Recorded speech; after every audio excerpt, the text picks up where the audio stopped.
नमस्कार, जोहार। इस समय मैं राजभवन पर मौजूद हूँ, एक ऐसे धरने वाले स्थान पर जहाँ पर जनता के बीच राशन की सामग्री पहुँचाने वाले लोग, जिनके ऊपर जिम्मा है राशन वितरण करने का, आज वो खुद यहाँ पर पहुँचे हुए हैं, धरना दे रहे हैं, प्रदर्शन कर रहे हैं। कुछ तो ऐसी बात जरूर है जो इनको परेशान कर रही है, जिसे लेकर ये यहाँ पहुँचे हैं। तो आप देख सकते हैं यहाँ पर भारी संख्या में राशन दुकानदार लोग तो हैं ही। जन वितरण प्रणाली दुकानदार संघ के बैनर तले यहाँ पर धरना चल रहा है और भारी संख्या में पुरुष भी हैं, महिलाएं भी हैं। लेकिन मामला क्या है, यही जानेंगे हम यहाँ पर इन लोगों से, और जानकारी लेने के साथ साथ सरकार को भी बताना चाहेंगे कि जो भी समस्या है उस पर ध्यान जरूर दिया जाए। शुरुआत करते हैं मेरी बाईं ओर जो भाई साहब हैं, इन्हीं से। क्या नाम हुआ आपका? मेरा नाम है सबीबुल रहमान, कांके प्रखंड अध्यक्ष हुए डीलर संघ के। सबीबुल जी, क्या मामला है, किस बात को लेकर आज आप लोग यहाँ पर धरने पर हैं? हम लोग को देखिए बहुत समस्या जन वितरण प्रणाली में, समझे ना। कोरोना काल में हम लोग बहुत माल राशन वितरण किए, फिर भी हम लोगों को अभी किसी तरह का सुविधा नहीं मिला। कोरोना काल में हम लोग बहुत डीलर लोग का मृत्यु भी हो गया, लेकिन आज तक कोई मुआवजा हमको नहीं मिला।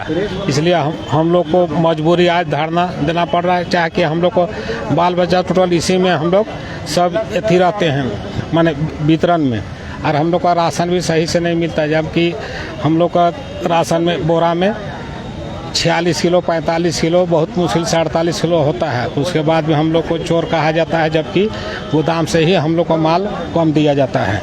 इसलिए हम लोग एथी होकर आज बहुत मजबूरी हम लोग को धरना प्रदर्शन कर रहे हैं। हम लोग सरकार से यही डिमांड कर रहे हैं कि हम लोग का भी तो बाल बच्चा है, हम लोग का भी पेट है, हम लोग को किसी तरह का कोई भी बचत नहीं होता है। और हम लोग रात दिन इतना मेहनत करते हैं, पब्लिक से जुड़े हुए हैं, पब्लिक का हर सेवा हम लोग करने के तत्पर हमेशा रहते हैं। और हम लोग को 1 रुपया में कहीं ना कहीं किसी तरह का पोसाई भी नहीं पड़ता है, और वो भी 1 रुपया हम लोग को मिलना भी होता तो जल्दी मिलता भी नहीं। उसमें भी हम लोग को बहुत प्रॉब्लम होता है 1 रुपया कमीशन में, और हर तरह का हम लोग को दिक्कत है। इसलिए हम लोग राज्य सरकार से चाह रहे हैं कि हम लोग को मानदेय कम से कम 40,000 रुपया दिया जाए, ताकि हम लोग भी अपना जीवन बसर सही ढंग से कर सकें। मतलब दुकान चला रहे हैं, उसके साथ साथ मानदेय आपको अतिरिक्त दिया जाए? हाँ, दिया जाए, हम लोग को मानदेय कम से कम दिया जाए, ताकि हम लोग का वितरण करने में भी एगो, जैसे हम लोग को राशन बांटे भी एगो और हम लोग को मजदूर रखना पड़ता है, और 1 रुपया में हम लोग को उसी में सब कुछ करना पड़ता है। इसलिए हम लोग को किसी भी एंगल में बचत नहीं होता है। कि हम लोग सरकार से मांग कर रहे हैं कि हम लोग को भी दिया जाए, मानदेय दिया जाए। ठीक है, तो ये विषय बहुत बड़ा है। इसके अलावा हमने ये भी सुना है कि शायद सब कुछ आप लोगों का ऑनलाइन तरीके से होना है, उसमें भी कुछ दिक्कतें आ रही हैं। ऑनलाइन में भी जैसे पूंजी है ना, हम लोग का ऑनलाइन में भी सही से नहीं होता है। हम लोग ऑनलाइन में भी हम लोग जब तक ठेपा नहीं देते नहीं, अगर 10 ग्राम भी कम है तो सही से अथी नहीं होता है। जब तक हम लोग सही वजन नहीं देते हैं तब तक ठेपा भी नहीं होता है। उसके बाद भी हम लोग को चोर कहा जाता है। हम लोग को हर तरह से हम लोग बांटते हैं, किसी का 1 किलो हम लोग नहीं रखते। उसके बाद भी डीलर को चोर का खिताब दिया जाता है। हमेशा डीलर को दबाया जाता है। आइए, हमारे साथ एक और संघ से जुड़े सदस्य हैं, इनसे भी जानकारी लेते हैं। आपका क्या नाम हुआ? मेरा नाम है निपेंद्र कृष्ण महतो। मैं हूँ झारखंड का महासचिव, झारखंड राज्य लक्षित जन वितरण दुकानदार संघ के महासचिव। महतो जी, अक्सर जन वितरण प्रणाली दुकानदारों के ऊपर तरह तरह के आरोप लगते रहते हैं। जनता भी तरह तरह की आरोप लगाती है। कहती है जनता कि हमें जितना माल मिलना चाहिए कोटे के अनुसार उतना नहीं मिलता है। आज देख रहे हैं कि आप लोग खुद ही यहाँ पर धरने पर हैं। मामला क्या है? मामला ये सुनियोजित ढंग से दुकानदारों को बदनाम करने का साजिश है। हमारे ऊपर जो हम दुकानदारों के ऊपर जो हमला किया जा रहा है, जब हम इस आवाज़ को बुलंद करते हैं तो दुकानदार को बदनाम किया जाता है। मेरा सरकार से पूछना है कि दिल्ली से जो अनाज जो मिलता है वो 50 किलो का बोरी है। जब झारखंड के राजधानी पहुंच जाते हैं तो वो 52 किलो हो जाता है। जब दुकान में ये बोरिया चल जाता है तो 44-45 किलो होता है। उसके बावजूद भी हम लोग ग्राहक को समझाते हैं कि आवंटन कैसे हम लोग के साथ में किया जा रहा है। अब ये गलती सरकार का है, लेकिन वो गलती हमारे दुकानदारों के ऊपर थोप दिया जाता है। मैं चोरी नहीं करता हूं, हम लोग चोर नहीं हूं, हम ईमानदारी के साथ काम करते हैं, लेकिन उस ईमानदारी के ऊपर भी धब्बा लगाने का प्रयास किया जाता है। जो चोर है वही ज्यादा चोर चोर हल्ला करते हैं। तो आगे क्या करने जा रहे हैं? एक दिवसीय धरना तो है ही। एक दिवसीय धरना के माध्यम से जो मेरा मांग सामने में है, यदि दुकानदारों को प्रतिमा मांग पहले बताइए हाँ, मुख्य रूप से, क्योंकि इन्होंने कहा सबीपुर जी ने कि हम लोगों के साथ कई समस्याएं हैं। हाँ, एक पीओएस मशीन की दिक्कत है, अंगूठा लगाने की समस्या है। मुख्य रूप से मांगे क्या क्या है? हमारे 7 सूत्री मांग है। एक मांग है जो मृतक ठेला भेंडर है, मृतक जो दुकानदार है, उस दुकानदार के एक आश्रित को अनुकंपा के आधार पर लाइसेंस मिलने का प्रावधान था। सरकार ने अपना कानून में संशोधन करते हुए गैरकानूनी तरीका से 2022 में एक एज लिमिटेशन कर दिया। ये सेवा संहिता में 58 साल था और हम लोग के लिए कोई एज सीमा नहीं था, लेकिन वो सेवा संहिता के जगह पर हम दुकानदारों को ला दिया और जो उस बंधन में था उसको उससे बाहर कर दिया। हम लोग का कहना है लाइसेंस यूनिफिकेशन ऑर्डर 1984-85 में कहीं भी एज का लिमिटेशन नहीं है। उसी आधार पर आज कानून बना है और माननीय उच्च न्यायालय और सर्वोच्च न्यायालय भी उस कानून को मानते हैं। तो उसको खारिज किए बिना आपने 2022 में जो लाइसेंस यूनिफिकेशन आदेश निर्गत किया है उसमें आप किस आधार पर एज लिमिटेशन कर दिया, इसका हम लोग विरोध करते हैं। अगला तीसरा नंबर है, हम लोग ऑनलाइन वितरण करते हैं तो ऑफलाइन का कोई जरूरत नहीं है।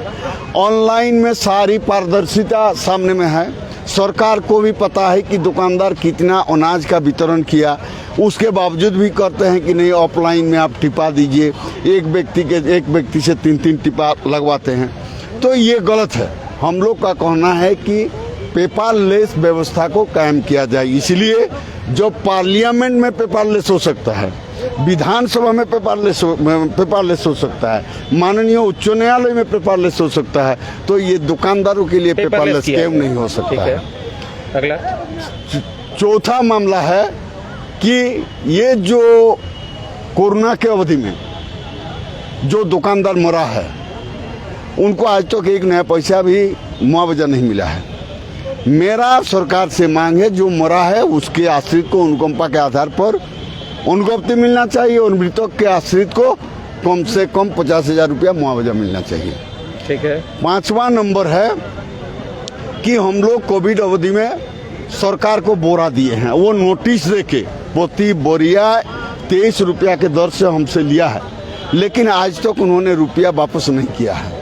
और ये रुपया वापस नहीं किया है तो मेरा कहना है कि ये रुपया गया कहाँ है? ये भ्रष्टाचार के कारण कोई पदाधिकारी खा गया है या रास्ता में भुला गया है, इसका सीबीआई से जांच कराने की मांग कर रहे हैं। ठीक है। छठा मांग है, ये जो दिल्ली से स्टेट तक में जो हेराफेरी हो रहा है राशन का, ये बहुत अहम ये है कि करोड़ों किलो अनाज का कालाबाजारी हो रहा है। आज जो हम दुकानदारों पर आरोप लगाया जाता है, तो ये जो 5 किलो 6 किलो प्रति बोरी जो कम है, ये कहाँ चोरी हो रहा है, इसका सीबीआई से जांच होना चाहिए। दोषी पदाधिकारी को उसके ऊपर कानूनी कार्रवाई होना चाहिए। ठीक है। तो अभी कुछ समय पहले ऐसे भी मामले आए थे, एफसीआई के गोदाम में जो ट्रक आने वाला था वो वहाँ पहुँचा ही नहीं।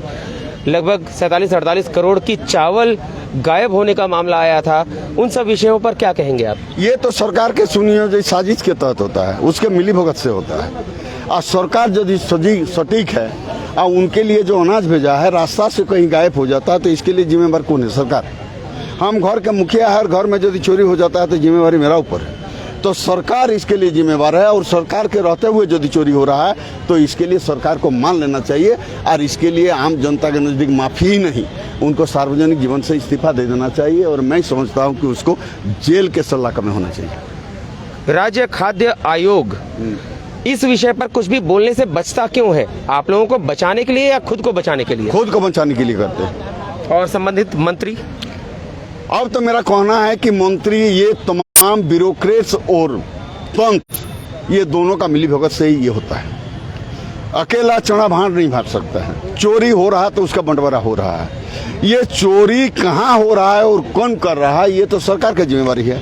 हम लोग को मांग करना है कि भाई ये चोरी हुआ, आपको इसका जांच होना चाहिए, लेकिन वो किसी भी परिस्थिति में जांच करने के लिए तैयार नहीं है। आज 1 दिवसीय धरना है, नहीं, आगे क्या योजना है? केवल धरना से तो कुछ होगा ऐसा लगता नहीं है। सुना जाए, आज हम लोग धरना देके सरकार को आगाह कर रहे हैं, वो सोए हुए हैं, उसको जगाने का काम कर रहे हैं। यदि सरकार नहीं जाएगा तो इसके बाद हम लोग मुख्यमंत्री को घेराव करेंगे। यदि मुख्यमंत्री का घेराव के बाद भी कुछ नहीं होगा तो रोड जाम करेंगे। संबंधित मंत्री को कब घेरेंगे? मंत्री को तो जब चाहेंगे तब घेरेंगे, लेकिन आज हम लोग फाइनल कर लेंगे कब घेरेंगे हम। आपने मुख्यमंत्री तक की बात आपने कह दी, लेकिन प्रोटोकॉल के हिसाब से संबंधित विभाग और मंत्री तक होके जाना चाहिए। एक चीज मैं बता देना चाहता हूँ, चाहे हिंदुस्तान का जितना भी सरकार है, प्रांत में सरकार है, मुख्यमंत्री है, सर्वा है, सर्वे सर्वा है, बाकी है रबर स्टैंप। इस परिस्थिति में मुखिया को जब तक हम नहीं करेंगे तब तक समस्या का निदान नहीं होगा। मुखिया अपना पहरेदार को बताएंगे इस समस्या का निदान करो। ठीक है, तो सुना आपने, घोटाला, घपला और घालमेल, हेरा फेरी, 2G की मशीन, हर तरीके से कहीं ना कहीं से गड़बड़ियां तो चल ही रही हैं। अब ये गड़बड़ियां ऊपर से हो रही हैं, राज्य स्तर पर हो रही हैं, खाद्य आयोग के स्तर पर हो रही हैं, या गोदाम के स्तर पर, या फिर राशन दुकानदारों के स्तर पर। राशन दुकानदार तो खुद यहाँ पर न्याय मांगने आए हुए हैं, तो ये इनका तो यही कहना है कि ये हम तो फांसे जा रहे हैं, हमें फंसाया जा रहा है कहीं, लेकिन गड़बड़ी जरूर है। इसमें फंस कौन रहा है? या तो जनता से आमने सामने, जनता से लगातार संपर्क में बनने वाले राशन दुकानदार, या तो ये फंस रहे हैं, या पिस रही है गरीब जनता। मुख्यमंत्री जी और संबंधित मंत्री, मैं आपका नाम नहीं लूंगा, आपसे बात हुई थी, मुलाकात हुई थी हाल ही में रॉक गार्डन में भी, लेकिन इतना आप समझ जाइए, कुछ घपलेबाजी है। और आपके अंडर में जो आयोग है वहां क्या चल रहा है, आयोग के सदस्य, अध्यक्ष आखिर कौन सी बात छिपाने में लगे हैं, कहां घपला हो रहा है, समझना होगा। और स्वाभाविक सी बात है, घपलेबाजी होती है तो जांच भी होनी चाहिए। ये जांच कब होगी? मुख्यमंत्री महोदय खुद इसके लिए, आमतौर पे सीबीआई जांच की सिफारिश भी मुख्यमंत्री की ओर से होती है, मुख्यमंत्री महोदय खुद इसके लिए जागेंगे या इनके द्वारा घेराव होगा तब उनकी नींद खुलेगी? देखना बड़ा ही दिलचस्प होगा। इसलिए सरकार को अभी से आगाह करना जरूरी है, जाग जाइए, नहीं तो आने वाला समय सरकार के लिए भी भारी हो सकता है। जनता तो पिस ही रही है। रांची के राजभवन से डॉक्टर विवेक पाठक की रिपोर्ट।